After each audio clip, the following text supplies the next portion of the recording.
Folks, good Saturday morning. This video is hot off the press. Let's see, it's Saturday, October 14th. It's about 10 o'clock here on the East Coast. And as you all embark on week 8 here starting tomorrow, I wanted to just say a couple things about the project.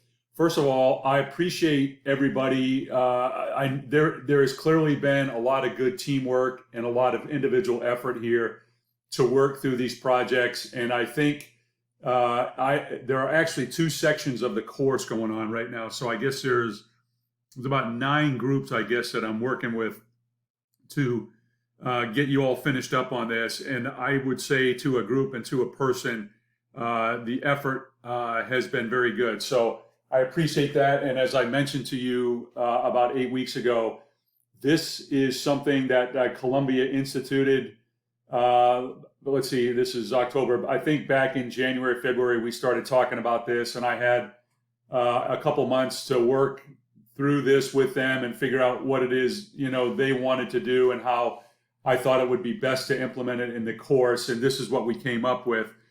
Let me just say very quickly, in your master's program, you'll have a capstone project. And if you ever decide to go on and do more academic work after that, you're going to do a dissertation. And so what you've done here in 8 weeks is kind of it's a mini thesis, and it's a really mini dissertation in terms of what we've asked you to do and the products that we've asked you to produce along the way. So I think the idea of this is helpful. It'll certainly be helpful to you when you get into your capstone project. So before everybody embarks on week 8 to put together this final deliverable, which is the executive report, I wanted to go back to this video, or actually to this slideshow that I presented to you about 8 weeks ago when we got started. And I want to remind you of this. And there's a couple things I added to this to make sure that things are really clear as you take all the deliverables that you've put together so far and you kind of condense them into this final report. So let me just remind you what we talked about here. So when the paper gets put together, there should be 5 very clear and distinct sections of the paper. And the first one is going to be an executive summary. And so if you've ever read any academic literature, excuse me, this would be the equivalent of an abstract. And what I'm looking for in 150 words, I want you to summarize the project. And I mean from tooth to tail, from problem statement all the way to implementation, as I kind of show down here in this bumper sticker. And I'm certainly going to harp on that here before we close. But you've got 150 words to do the best you can. And that's, I think, a good way to, once you put the whole report together and you go back and you write your abstract, what you have in the abstract should be clearly articulated through the other sections of the paper. Excuse me. So that section, first section, will be your 150-word abstract. Section 2, and again, I say not to exceed 1 page, as clearly and concisely as you can tell me. Tell me about the company that you have chosen. Quick company overview, a brief introduction or reminder of the current or recent challenge that you have decided to study, and then clearly, very clearly conclude this section by stating the problem statement, and then on the next line below that, your research question. I should say research question or questions, whatever they happen to be. And as we've gone through this, there have been times when I have asked groups, when you have presented your research questions, you've used some terms that may not be clear to everybody on what your intended use of that term happens to be. So any abstract terms or concepts that you use in your research questions or any related variables, those need to be discussed. Maybe not in section 2, but when you get into section 3, we need to make very clear what those mean to you and the way they should be interpreted by everybody else. So then section 3 should be the data that you were able to collect, and then the analytical methods that you use to analyze and evaluate your data. Just make, obviously I would like you to reference where your data came from. You should be very clear on what your analytical approach was. And then, again, some sort of, how the data and the analytical approach go together to address the research question and the problem statement. So I know when I've talked to everybody as a group and individually, that is the thing that I have stressed. And I kind of have it down here in this final bumper sticker, that the problem statement, the research question, the data, the analytical methods, results, strategy, and implementation.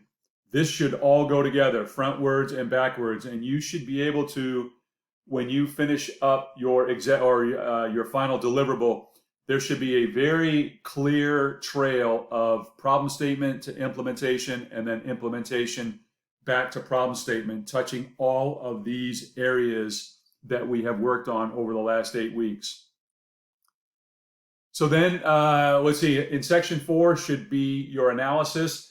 One of the things that I have seen in a lot of the incremental submissions from teams is some analysis or some data that may not be directly linked to answering your research questions. So when you put together this final product, there should not be any distractions in the paper. That only, it lengthens the paper. It kind of goes away from this idea that these should be clear, concise, and tight reports. And it certainly is going to distract me, because I'm looking for this clear linkage, frontwards and backwards, problem statement to implementation, and then implementation back to problem statement. So do not include anything anywhere in the paper, and certainly in your analytical section, that is extraneous and does not result in contributions to the bottom line. How you do this, obviously, I'm expecting to see maybe some graphs, some results from Excel, and whatever else you think makes sense. But again, make sure there's nothing in there that doesn't go towards addressing your research questions. And then section 5, I've had some discussions with folks over the last few days about the difference between strategy and implementation. So if you go out and you look at if you just, for example, look at a corporate strategic plan, a corporate strategic plan might be 1 or 2 pages that talks about what a company is trying to accomplish over the next 3 to 5 years. The implementation is how you're going to go about implementing the or how you're going to execute the strategy. So the strategy is at a level far above the implementation, though there should be a clear linkage between the two. So what you did in week 5 or 5 or 6, the pricing strategy recommendation, that's effectively what I'm considering to be your strategy based on the data, the methods, and the results that you have. And then now that you have that information, how are you going to implement your strategy? So make sure that you're clear on the difference between strategy and implementation. They're complementary in nature, but make sure that you distinguish between the two. So that's the overview of this. Let me say one thing about the data and data analysis. Up front, when we take a look at the research or the problem statement and the research question, we sort of have it in mind that we want the data and our analytical methods to show a clear indication of, I would say, linkage between the problem statement and the research question, and that the variables that we chose to study are the answer. The independent variables lead to the dependent variable, and there's an absolutely positive relationship between independent variables and dependent variables, and it's a simple idea to go fix whatever problem there is that that we identified. But some of you are probably going to find, and I think I've seen a couple groups where maybe the data and the analysis doesn't lead to the result that you thought you were going to find.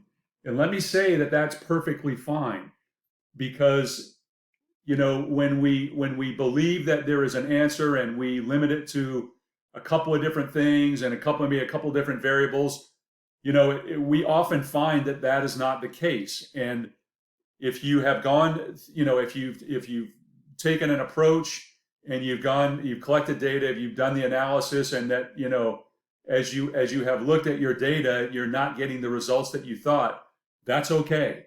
It just needs to be. So as you think forward in your strategy and implementation, the strategy and implementation again should tie back to the results. And if your results didn't tell you what they thought they were going to tell you, then what is your strategy to go forward, and what are you going to do next? In some cases, what I've seen some very good indications that the data and the analysis matches the research question and the problem statement, and motherhood and apple pie and ice cream and and all those great things, and it's a very clear path from beginning to end. But again, if you don't have that very clear path from beginning to end, that's fine. It just needs to be reflected in your strategy and implementation. So just because you didn't get the results that you thought you would get, nothing has been lost. It's just a matter, like I said, one final time here, of what do you do with that, and how do you go forward from there? So again, I just want to recap this by saying again, as the first two groups that have gone through this, I appreciate all the work. I hope it's been a good learning experience. If you've never done, the thing about group projects, certainly in an academic setting, sometimes they're difficult because we're all on different schedules.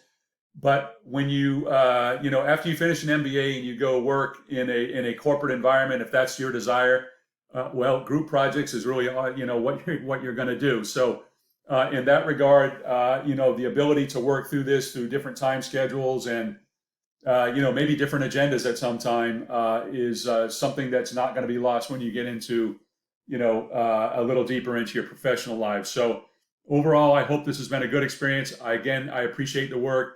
Please keep this in mind as you go through and you pull together or you try to kind of weave together everything that you've done over the last 6 or 7 weeks. And please make sure when you finish your paper that you can show a very clear path from problem statement to implementation, and implementation back to problem statement. That's exactly where I am going to start when I look at your final deliverables. So thanks again, and have a great week.